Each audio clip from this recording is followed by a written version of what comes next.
Audio Jungle.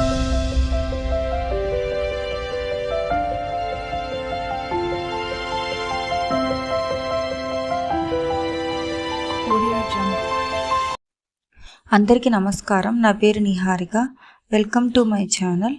ఈరోజు ఇంకొక కొత్త స్టోరీతో మేము ముందుకు వచ్చేసాను. ఆ స్టోరీ నేమ్ ఏంటంటే అప్పుడు నేను ఇప్పుడు దీప రేపు కృతి మాట వినకపోతే చంపేస్తారా అనే స్టోరీ అనమాట. ఆ స్టోరీని రచించిన వారు పూర్ణిమ పెమ్మరాజు గారు. ఇంకెందుకు ఆలస్యం, వీడియోలోకి వెళ్ళిపోదాం. వెళ్ళిపోయే ముందు నిన్న ఒక మంచి స్టోరీ చెప్పాను అనమాట. ఆ స్టోరీ నేమ్ ఏంటంటే అత్త కోడలియ్యం అనే స్టోరీ నేమ్ అనమాట. అది కూడా బాగుంది. అది కూడా చూడకపోయినంటే చూసేసేయండి. ఇంకెందుకు ఆలస్యం, వీడియోలోకి వెళ్ళిపోదాము. స్టోరీలోకి వెళ్ళిపోయే ముందు మీరు నా ఛానల్ని please like, share, comment and subscribe my channel. ఇంకెందుకు ఆలస్యం, వీడియోలోకి వెళ్ళిపోదాము. తమ్ముడు ఇంకా రాలేదేంటమ్మా మళ్ళీ అడిగింది అవంతి. వస్తాడు లేవే, ఈ గంటలో 10వ అడగడం. నువ్వొచ్చావని ఒక్క మెసేజ్ పెడితే 2 నిమిషంలో నీ ముందు ఉండేవాడు. నువ్వే చెప్పొద్దంటివి, అలాంటప్పుడు ఆగు మరి, నవ్వుతూ అంది జానకి. నా కోసం అని కాకపోయినా వాడి కాలేజీ టైం అయిపోయి 4 గంటలవుతుంది. మన ఇంటి నుంచి 10 నిమిషాల దూరంలో ఉన్న కాలేజీ నుంచి రావడానికి ఇంత లేట్ ఎందుకు అవుతుంది కనుక్కోవచ్చుగా కాల్ చేసి అడిగింది అవంతి. అలా కాల్ చేస్తే ఎగిరి పడతాడు ఇంటికొచ్చాక. వస్తాడులే, పదరా తల్లి, నీకు పాయసం చేసి పెడతా. మీ అమ్మ తన తమ్ముడు వస్తే కానీ ఇంట్లోకి రాదు. మనం వెళ్ళి పాయసం చేసుకుందాంరా. తన 4 ఏళ్ల మనవరాలిని ఎత్తుకుని నవ్వుకుంటూ ఇంట్లోకి వెళ్తున్న జానకిని చూస్తుంటే ఆశ్చర్యంగా ఉంది అవంతికి. తను చదువుకునేటప్పుడు రావడం ఒక 10 నిమిషాలు లేట్ అయితే కంగారు పడి గుమ్మంలో కూర్చునే అమ్మ ఈమెనా అని. మసక చీకటి ఆవరిస్తోంది అప్పుడే. అప్పుడప్పుడు వీస్తున్న గాలి తెరలకి, గేటు పక్కన అప్పుడే విచ్చుకుంటున్న సన్నజాజి వాసన, గుమ్మం పక్కన వికసిస్తున్న బొండుమల్లి వాసనలు తెరలుగా అలుముకుంటున్నాయి. ఎన్నేళ్ళయింది ఇలా ఇక్కడ కూర్చొని. నాన్న ఇల్లు కట్టడం మొదలు పెట్టినప్పటి నుంచి ఎక్కడ ఏ మొక్క పెట్టాలి, ఇంట్లో ఎక్కడ ఎలా అలంకరించాలి అంటూ రోజు చర్చలే. ఈ ఇంటి గురించి రోజు కలలే. తీరా అంతా అనుకున్నట్టుగా పూర్తయి ఇంటికి షిఫ్ట్ అయ్యాక 6 నెలలు కూడా లేదు ఈ ఇంట్లో. మళ్ళీ 8 సంవత్సరాల తర్వాత ఇక్కడ ఇలా. అసలు కలలో అయినా ఊహించిందా కన్నవారికి సొంత ఇంటికి దూరంగా ఇన్నేళ్లు గడుపుతానని? ఆలోచిస్తుంటే గుండె బరువెక్కి కళ్ళల్లో పల్చటి నీటి ధార కమ్ముకుంది. అక్కడికి ఎలా వచ్చాడమ్మా వాడు? ఇన్నేళ్లు నువ్వెక్కడ ఉన్నావో వాడికి తెలియకూడదని ఇంత కష్టపడ్డాం. మళ్ళీ దాపరించాడా మన ప్రాణానికి? ఆవేశంతో వణికిపోతున్నాడు రామారావు. నాన్న ప్లీజ్ ఎగ్జైట్ కాకండి. కనిపించాడు, మాట్లాడాడు, జరిగిన దానికి సారీ చెప్పాడు. అతనికి పెళ్ళయింది. తన భార్యని కూడా పరిచయం చేశాడు. జరిగిన దానికి చాలా ఫీల్ అవుతున్నాను, చాలా తప్పు చేశాను, క్షమించమని అతని భార్య, మీ అల్లుడు గారు ఇద్దరి ముందు అడిగాడు గడగడా చెప్పింది అవంతి. అమ్మయ్య, ఎంత మంచి వార్త చెప్పావు తల్లి. నిజంగా పండుగ రోజే మనకి. అమ్మకి చెప్తా ఉండు. సంతోషంతో ఎగిరి గంతేస్తుంది. పటరాని ఆనందంతో పరుగులాంటి నడకతో లోపలికి వెళ్తున్న రామారావుని చూస్తూ ఉండిపోయింది అవంతి. అక్క, నిజంగా నువ్వేనా? వాటే సర్ప్రైజ్ అంటూ పరుగెత్తుకొచ్చిన తమ్ముడు అమ్మని చూసేదాకా. అవంతి వచ్చి వారం దాటిపోయింది. అవంతి భర్తకి ఇండియాలో, అది కూడా వీళ్ళ ఊరిలోనే పోస్టింగ్ వచ్చిందన్న వార్త రామారావు దంపతులని ఆనందోత్సాహాలలో ముంచెత్తింది. అమన్కైతే ఇంక చెప్పక్కర్లేదు. అవంతికి పెళ్ళై వెళ్ళిపోయేటప్పుడు అమన్ 9 సంవత్సరాలు పిల్లవాడు. తనకన్నా దాదాపు 10 ఏళ్ల చిన్న అయిన తమ్ముడు అంటే అవంతికి ప్రాణం. అక్క ఎంత ముద్దుగా చూసుకునేదో జ్ఞాపకం ఉన్న అమన్ ఎప్పుడూ అక్కతో ఫోన్లో, వీడియో కాల్స్తో మాట్లాడడం తప్ప ఊహ బాగా తెలిసాక కలిసి ఉండటం 4 ఏళ్ల చిన్నారి కృతితో సహా అక్క తమకి దగ్గరలోనే ఉంటుందనే వార్తకి అమన్ కూడా సంతోషంతో ఉక్కిరి బిక్కిరి అయ్యాడు. కృతికి అమన్ మామతో చాలా బాగా దోస్తీ కుదిరింది. అమన్ ఉన్నంతసేపు అతనితోనే లోకం తనకి. ఇంకో నెల రోజులలో అవంతి భర్త ఇండియాకి తిరిగి వచ్చేస్తే అప్పుడు దగ్గరలో ఇల్లు వెతుక్కోవచ్చనుకున్నారు అంతా. అవంతి సంధ్యావేళ అలా వాకిట్లో ఉండకమ్మా, దోమలు వచ్చే టైం ఇది. వస్తాడు లేని తమ్ముడు, వాడికేమన్నా చిన్న పిల్లవాడా, రోజూ అలా టెన్షన్ పడతావు చిరుకోపంతో మందలించింది జానకి. నీ నుంచే వచ్చింది నాకు ఈ టెన్షన్. నేను స్కూల్ నుంచో కాలేజీ నుంచో రావటం 10 నిమిషాలు ఆలస్యమైతే నువ్వు ఇలానే టెన్షన్ పడేదానివి. ఇప్పుడేదో పెద్ద కూల్ మామలాగా నాతో మాట్లాడుతున్నావు కినుకుగా అంది అవంతి. నువ్వంటే వేరు, ఆడపిల్లవి కాబట్టి. ఏం ఆడపిల్లయితే మన ఇంట్లో ఈ జెండర్ డిఫరెన్స్ ఎప్పటి నుంచి? కొంచెం కోపంగానే అడిగింది అవంతి. అది జెండర్ డిఫరెన్స్ కాదు తల్లి, ఆడపిల్లకి బయట ప్రపంచంలో భద్రత లేదని భయం. అందుకే బయటికి వెళ్ళిన అమ్మాయి తిరిగి వచ్చేదాకా బెంగ. నాతో ఊరికే వాదించాలని వాదిస్తున్నావు కానీ మీ ఇద్దరి మధ్య మాకే తేడా లేదని నీకు మాత్రం తెలీదా? చిన్నబిచ్చుకున్న తల్లిని చూసి అవంతి అయ్యో అనిపించింది. అమ్మా, ఊరికే అన్న సరదాకి, అంత సీరియస్గా తీసుకోకు.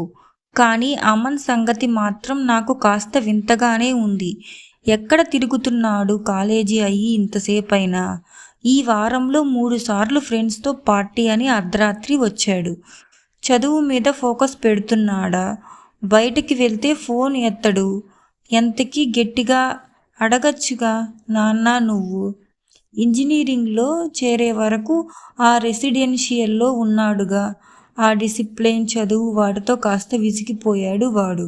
ఈ ఏడాది 2 ఏళ్లే కదా ఏం ఎంజాయ్ చేసినా, తరువాత మళ్ళీ ఉద్యోగము బాధ్యతలు. అందుకని కాస్త ఫ్రీగా ఫ్రెండ్స్తో ఎంజాయ్ చేస్తా అంటాడు. మన పిల్లాడి సంగతి మనకి తెలుసుగా. చదువు నిర్లక్ష్యం చేయడు. వాడి లిమిట్స్ వాడికి తెలుసు. అందుకే కొంచెం లేట్ అయినా పెద్దగా పట్టించుకోవట్లేదు. తమ్ముడిని సమర్థిస్తూ చెప్పుకుపోతున్న తల్లి మాటలకి ఏమనాలో తెలియట్లేదు అవంతికి. నిన్న నైట్ వాడు పార్టీలో నుంచి వచ్చినప్పుడు తాగొచ్చాడేమో, వాసన అనిపించింది అని చెప్పాలనుకున్న విషయం చెప్పలేకపోయింది. అమ్మా అన్నట్టు చెప్పడం మర్చిపోయా. ఇంకెలాగూ ఇక్కడే ఉంటాం కాబట్టి నేను లా ఎంట్రన్స్ రాద్దామనుకుంటున్నా. నిన్నే మీ అల్లుడితో కూడా చెప్పా, తను ట్రై చేయమన్నారు. అబ్బో, ఎన్నెన్నో మంచి వార్తలు చెప్తున్నావమ్మా. నీ చదువు అర్థాంతరంగా ఆపామని బాధపడని క్షణం లేదనుకో. మీ నాన్న, నేను, నువ్వు ఎంతవరకు చదవాలనుకుంటున్నావో చదువుకో. కృతిని నేను చూసుకుంటాను. చదువుల తల్లివి. మా మాట మీద చదువు ఆపేసి పెళ్లి చేసుకున్నావు. నువ్వెంత క్షోభపడుంటావో మాకు తెలుసు. కానీ ఏం చేస్తాం, అప్పటి పరిస్థితుల వల్ల నీకెంతో ఇష్టమైన చదువుకి దూరం చేయాల్సి వచ్చింది. కళ్ళు తుడుచుకుంటుంది జానకి. చాచా అమ్మా, అలా బాధపడకు. మీరేం చేసినా నా క్షేమం కోరే అని నాకు తెలీదా? అయినా అంత మంచి భర్తని వెతికి తెచ్చారు. నాకేం లోటు చెప్పు. దూరమైపోయిన మీరు, చదువు కూడా మళ్ళీ దగ్గరవుతున్నాయి. ఇప్పుడు సంతోషించాలి గాని జరిగినది తలుచుకుని బాధపడతారా చెప్పు? కన్నీళ్లు తుడిచింది తల్లిని. నా ఫ్రెండ్ ఒక అమ్మాయి ఇక్కడే ఉంది. లా పూర్తయి ప్రాక్టీస్ చేస్తుంది. రేపొకసారి వాళ్ళ ఇంటికి వెళ్ళొస్తా. ఎలా ప్రిపేర్ అవ్వాలో ఎంట్రన్స్కి తెలుసుకోవడానికి తలూపింది అవంతి మాటలకి జానకి.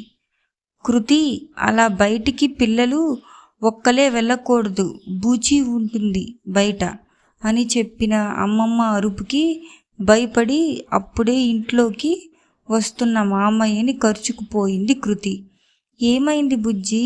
అమ్మమ్మ అరుస్తోంది. అమ్మ, పిల్లల్ని అలా బూచి అని భయపెట్టకూడదని తెలీదు. ఎందుకు అలా చెప్తున్నావు? ఇదే మైండ్లో ఉండిపోతుంది పెద్దయ్యాక కూడా. తల్లిని కోప్పడ్డాడు అమన్. వాళ్ళ అమ్మ ఫ్రెండ్ని కలవడానికి వెళ్ళింది. ఇదేమో వీధి తలుపు తీసుంటే చాలు ఒక్కతే బయటికి వెళ్ళిపోతుందిరా అందుకే కాస్త భయపెట్టడం. అర్థమయ్యేటట్టు చెప్పాలి కానీ అలా బూచి అని భయపెడతావా? అక్కా చూడు, అమ్మ బుజ్జి పాపని ఎలా భయపెడుతుందో. అప్పుడే లోపలికి వచ్చి అంతా చూస్తున్న అవంతికి ఫిర్యాదు చేశాడు అమన్.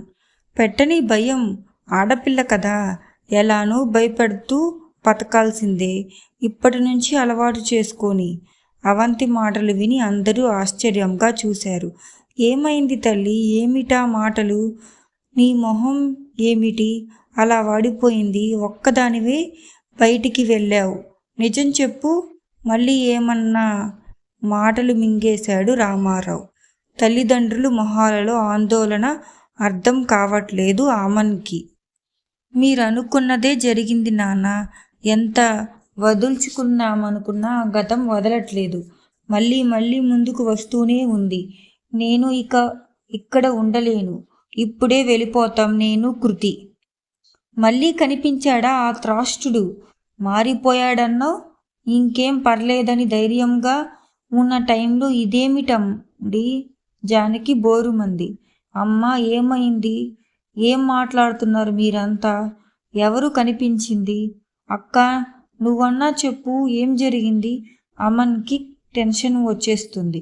నీకు తెలీదు కదరా జరిగిన విషయం? అవును, అప్పటికి నువ్వు చిన్నపిల్లవాడివి, పైగా హాస్టల్లో ఉండేవాడివి. అప్పట్లో తెలియదు కానీ పెద్దయ్యాక నీకెప్పుడన్నా డౌట్ రాలేదా? అక్క ఎందుకు చదువు సడన్గా మానేసి పెళ్లి చేసుకొని వెళ్ళిపోయింది? ఇన్నేళ్ళు ఎందుకు తిరిగి రాలేదు అని అడగలేదా ఇంట్లో? అమన్ని తీక్షణంగా చూస్తూ అడిగింది అవంతి. చాలాసార్లు అడిగా అక్క. నీకు ఎంసెట్లో 100లోపు ర్యాంక్ వచ్చిందని నాన్న చెప్పినప్పుడల్లా అడిగా. మరెందుకు అక్కని చదువు మాన్పించి పెళ్లి చేసి అంత దూరం నైజీరియా పంపేశారని. మంచి సంబంధం వదులుకోవడం ఇష్టం లేక అనేవాళ్ళు. ఇప్పుడు అనిపిస్తుంది ఏదో జరిగిందని. చెప్పక్క, ఏం జరిగింది అసలు? అమన్ ఆతృతగా అడిగాడు. అవంతి ఊరుకో, చిన్నపిల్లాడు, వాడికెందుకు ఇవన్నీ? లోపలికి పద, మనం మాట్లాడుకుందాం. రామారావు మాటలకి అడ్డంగా తలుపుంది అవంతి. అంత చిన్నపిల్లవాడు కాదు నాన్న. ఇప్పుడు వాడికి చెప్పే వయసు ఎప్పుడో వచ్చింది. అమన్, నేను చెప్తా విను. నీకు తెలుసుగా నేను ఎంత బాగా చదివేదాన్నో. మంచి కాలేజీలో సీట్ వచ్చింది, అది ఉన్న ఊర్లోనే. కానీ మా సీనియర్ పృథ్వీ అని ఉండేవాడు. అతను నన్ను ప్రేమిస్తున్నానని వెంటపడ్డాడు. నేను నెమ్మదిగానే నో చెప్పాను. నాకు చదువు మీద తప్ప వేరే ఆలోచన లేదని చెప్పాను. అతను వినలేదు, వెంటపడి వేధించాడు. అతన్నే పెళ్లి చేసుకోవాలని, లేదంటే చంపేస్తా అని బెదిరించాడు. నేను అంతవరకు ఇంట్లో కూడా చెప్పలేదు. అప్పుడు మాత్రం భయపడి చెప్పాను. నాన్నని తీసుకెళ్ళి ప్రిన్సిపాల్కి కంప్లైంట్ ఇచ్చాను. 1 వారం రోజులు సస్పెండ్ చేశారు. వాళ్ళ కుటుంబానికి చాలా పలుకుబడి ఉంది. అంతకన్నా కాలేజీ మేనేజ్మెంట్ ఏం చేయలేదు. కావాలంటే పోలీస్ కంప్లైంట్ ఇవ్వమని సలహా ఇచ్చారు. ఆ రోజు రాత్రే అతను తన ఫ్రెండ్స్ని 4 తీసుకొని ఇంటి దగ్గరకు వచ్చి చాలా గొడవ చేశాడు. చేసుకుంటే అతన్నే పెళ్లి చేసుకోవాలి, లేకపోతే చంపేస్తా అని కత్తి తీసుకొచ్చి బెదిరించాడు. చెప్తూ దీర్ఘంగా శ్వాస తీసుకుంది అవంతి. ఆ గొడవకి అమ్మా నాన్న చాలా భయపడిపోయారు. నేను పోలీస్ కంప్లైంట్ ఇద్దామని ఎంతో బతిమాలాను. కానీ అమ్మ అస్సలు ఒప్పుకోలే. నేనెంత చెప్తున్నా వినకుండా రాత్రికి రాత్రే బాబాయ్ దగ్గరికి ఢిల్లీకి తీసుకెళ్ళిపోయారు. అప్పటికే పిన్ని వాళ్ళ బంధువులు మీ బావగారి సంబంధం అడిగారు నా గురించి. నేను చదువుకోవాలని ఒప్పుకోలేదు మొదట్లో. కానీ అమ్మా నాన్న ఎంత భయపడ్డారంటే 10 రోజుల్లో వాళ్ళతో మాట్లాడి పెళ్ళి కూడా ఢిల్లీలోనే చేసేసి అటు నుంచి అటే నన్ను నైజీరియా పంపేశారు. కృతి పుట్టినప్పుడు కూడా మీరే వచ్చారు, కానీ నేను రాకపోవడానికి ఇదే కారణం. వస్తే నాకేదన్నా అవుతుందనే భయంతో అమ్మ ఒప్పుకోలా. అవంతి దుఃఖం ఆగట్లేదు. అక్క ప్లీజ్ ఏడవకు. అప్పుడు జరిగింది ఏదో జరిగింది. నీకప్పుడు ఎవరు సపోర్ట్ లేకపోవచ్చు. ఇప్పుడు నేను ఉన్నాను. నువ్వు భయపడకు, నేను చూసుకుంటా. ఈసారి నువ్వు భయపడి వెళ్ళిపోవాల్సిన అవసరం లేదు. చెప్పు, ఎక్కడున్నాడు వాడు? ఎక్కడ కనిపించాడు? ఆవేశంగా అడిగాడు అమన్. ఫోన్ మెసేజ్ ఉంది, వింటావా అంటూ వాయిస్ మెసేజ్ ఓపెన్ చేసింది అవంతి. ఏమనుకుంటున్నావు నీ గురించి? ఏం చూసుకునే అంత ఎగిరిపడుతున్నావు? నాలాంటి హ్యాండ్సమ్ గాయ్ నిన్ను ప్రేమిస్తున్నా అని అంత బతిమాలుతుంటే అంత ఈగో చూపిస్తావా? ఆడదానివి, నీకే అంత పొగరు ఉంటే మగవాడిని నాకెంత ఉండాలి? నాకు గాని తిక్కరేగిందనుకో, ఒక్క చిన్న యాసిడ్ చుక్క చాలు అందంగా ఉన్నానని తెగ ఫీల్ అవుతున్నావుగా. నీ మొహం నువ్వే మళ్ళీ చూసుకోలేవు అద్దంలో. ఒక్కటి గుర్తుపెట్టుకో, నీకు ప్రేమ అన్నా పెళ్ళి అన్నా అంటే అది నాతోనే, లేదా నిన్ను చంపి నేను చస్తా. ఆ గొంతు విని అందరూ స్థానమైపోయారు. ఇది మన అమ్మన్ గొంతు కదా? గొంతు పెకుల్చుకుంటూ అంది జానకి. అక్క, ఇది నీకెలా? అసలేమైందంటే తడబడుతున్న అమన్ చెంప చెల్లుమనిపించింది అవంతి. అవంతి, ఏమిటిదంతా? నాకేం అర్థం కావట్లా వణుకుతున్న గొంతులో అన్నాడు రామారావు. నా ఫ్రెండ్ లాయర్ ప్రీతి దగ్గరికి వెళ్ళాను కదా నాన్న. అక్కడికి నేను వెళ్ళినప్పటికే వాళ్ళ పక్కింటి అమ్మాయి సూసైడ్ అటెంప్ట్ చేసింది, చెయ్యి కోసుకొని కత్తితో. లక్కీగా ఇంట్లో వాళ్ళు చూశారు కాబట్టి అపాయం తప్పింది. నేను వెళ్ళేసరికి ప్రీతి వాళ్ళింట్లోనే ఉంది. నన్ను అక్కడికి రమ్మంది. ఎందుకా అని వెళ్తే తెలిసింది ఈ విషయం. వీడు రోజూ ఇంటికి రాకుండా బయట చేస్తున్న రాచకార్యం ఆ దీపని వేధించుకు తింటున్నాడు. వాళ్ళ పేరెంట్స్కి తెలిసి మీలానే భయపడి చదువు మానించేద్దాం అనుకున్నారు. పాపం ఆ పిల్ల తట్టుకోలేక ప్రాణం తీసేసుకుందామనుకుంది.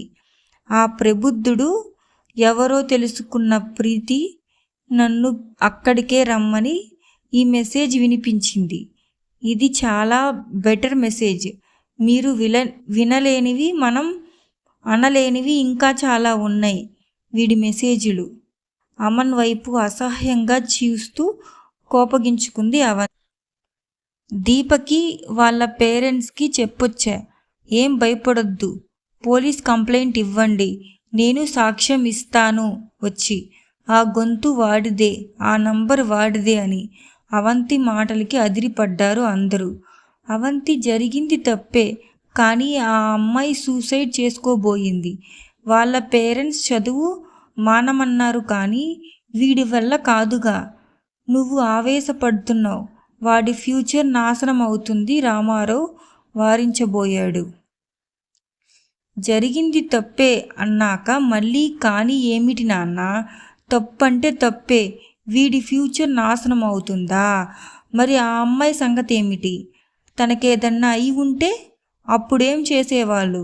లేదా నాలానే ఒప్పుకొని చదువు మానేసి ఉంటే అప్పుడు బతికి ఉండి చచ్చిపోయేది. ఇన్నేళ్ళు నేనెలా ఉన్నానో తెలుసా నాన్న మీకు?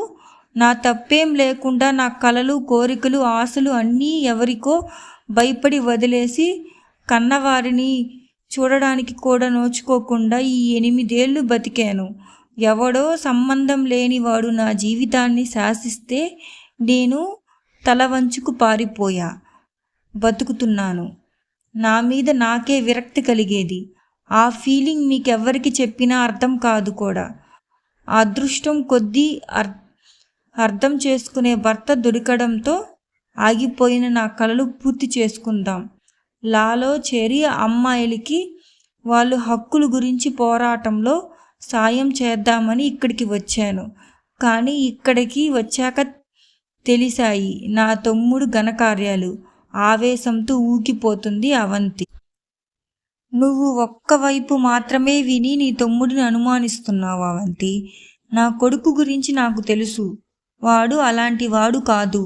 నేను నమ్మను ఇదంతా, రోధిస్తుంది జానకి. నిజంగా నీ కొడుకు గురించి నీకు అంత తెలుసా అమ్మా? సరే చెప్పు. రోజు అర్ధరాత్రి దాకా ఎక్కడ తిరుగుతున్నాడు ఇంటికి రాకుండా? వాడి ఒక్క ఫ్రెండ్ పేరు కానీ ఫోన్ నంబర్ కానీ తెలుసా? ఎలా చదువుతున్నాడో, బ్యాక్లాగ్స్ ఎన్ని ఉన్నాయో తెలుసా? అర్ధరాత్రి దాకా తాగి ఇంటికి వస్తున్నాడు, అది తెలుసా? ఏం తెలుసని మీకు? అసలు తెలుసుకోవాలని అనుకున్నారా? ఎంతసేపు మగపిల్లాడుగా పర్లేదు పర్లేదు అన్నమాటే. ఆడపిల్లకి బయట సేఫ్టీ లేదు అన్నావు కదమ్మా. ఎవరి వల్ల లేదు సేఫ్టీ? నీ కొడుకు లాంటి మగపిల్లల వల్ల లేదు. వాళ్ళని పట్టించుకోకుండా వదిలేసి మీలాంటి తల్లిదండ్రుల వల్ల లేదా? మీ గురించి ఇలా అనాల్సి వస్తుందని నేను కలలో కూడా ఊహించలేదు. బాణాల్లాంటి అవంతి మాటలకి సమాధానం లేదు వాళ్ళ దగ్గర. నువ్వు చెప్పరా? ఆడదానివి నీకే అంత ఉంటే మగవాడిని నాకెంత ఉండాలి?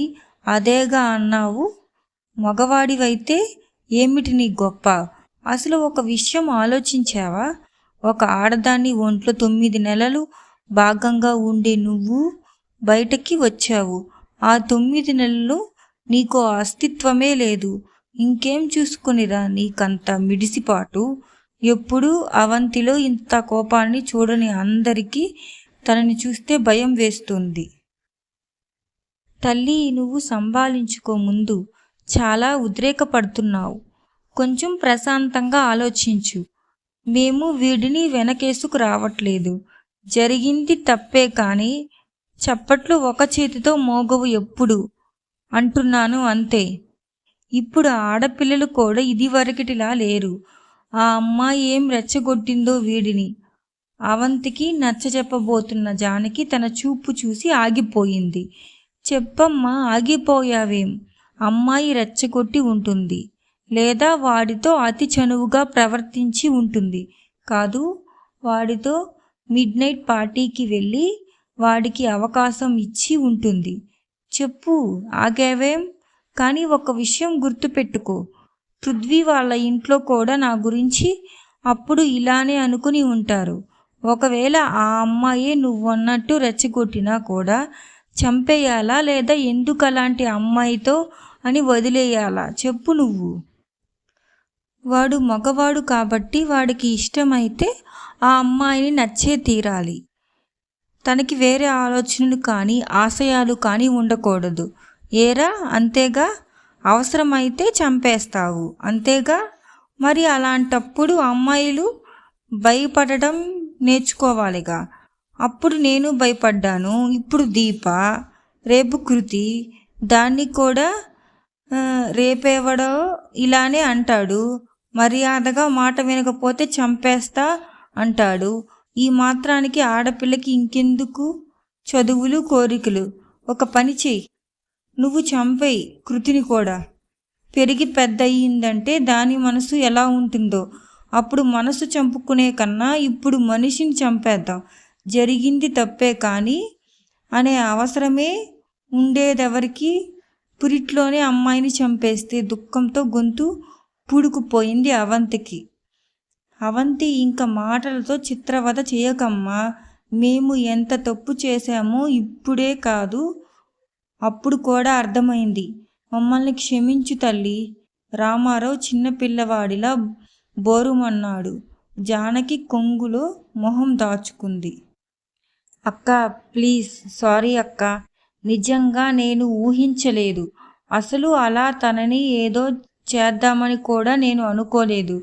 బెదిరిద్దాం అనుకున్నా అంతే. ఇలా జరుగుతుందని అనుకోలే. నన్ను క్షమించు అక్క. పోలీసు రిపోర్ట్ ఇస్తారనే భయంతో కాదు, నిజంగా సిగ్గుతో చచ్చిపోతున్నా. వాళ్ళ ఇంటికి తీసుకెళ్ళు. నేను దీపకి వాళ్ళ అందరికీ కూడా క్షమాపణ చెప్పుకుంటా. ప్లీజ్ అక్క. అవంతి కాళ్ళ దగ్గర కూర్చొని బరస్ట్ అయ్యాడు అమన్. తీసుకెళ్తాను. వాళ్ళేం చేస్తారో నిర్ణయం వాళ్ళది. నువ్వు క్షమాపణ చెప్పడానికి మాత్రమే తీసుకెళ్తా, నిక్కచ్చిగా చెప్పింది. కృతి మీద ఒట్టేస్తూ చెప్తున్నా, ఇంకెప్పుడు ఏ అమ్మాయితోనూ తప్పుగా ప్రవర్తించను. ముందు మీరంతా నన్ను క్షమించా అని చెప్పండి. దీప వాళ్ళేమన్నా వాళ్ళ నిర్ణయాన్ని గౌరవిస్తాను. నేను మారా అని మీరంతా నమ్మితే అదే చాలు నాకు. అక్క, ముఖ్యంగా నువ్వు. తన ఒళ్ళో తల పెట్టుకుని కుమిలి కుమిలి ఏడుస్తున్న తమ్ముడిలో మార్పు నిజంగానే వచ్చిందని అర్థమైన అవంతి ఆనందంగా నిట్టూర్చింది. ఇదండి స్టోరీ. అప్పుడు నేను, ఇప్పుడు దీప, రేపు కృతి, మాట వినకపోతే చంపేస్తారా అనే స్టోరీ. మీకు గనక నా వీడియో నచ్చినట్టయితే please like, share, comment and subscribe my channel. Thanks for watching my video.